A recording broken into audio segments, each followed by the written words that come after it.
Hari ni saya nak tanya staf-staf raket, apa fungsinya daripada handle hingga ke frame? Kita tanya Naim, apa fungsi handle raket?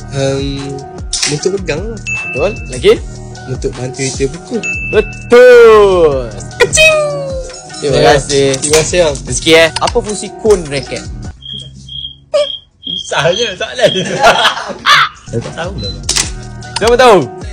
Okey, apa fungsi cone raket? Untuk membantu syaf. Okey, lagi? Untuk membantu pukulan.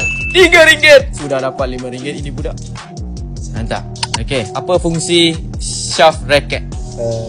Untuk tahu kekuatan raket. Untuk kita tahu balansi raket. Satu lagi adalah ketepatan pukulan. Kekuatan dan ketepatan pukulan. RM5 untuk awak. Oh, makasih bang. Apa fungsi T-joint? T-joint T-joint.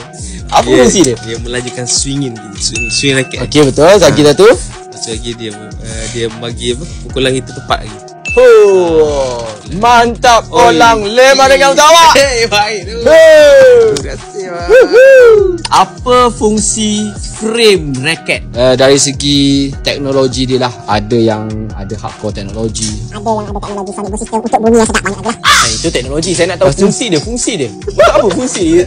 pukul bola sedap. Okey, betul. Satu lagi. Untuk lagi satu, untuk support dekat belakang yo tu je. Memang redah gitu untuk support tali. RM5. Terima kasih. Nampak? Setiap raket ada tugas tersendiri. Raket pun ada teamwork. Kalau korang rasa video ni memberi manfaat, share, like dan tag kawan korang.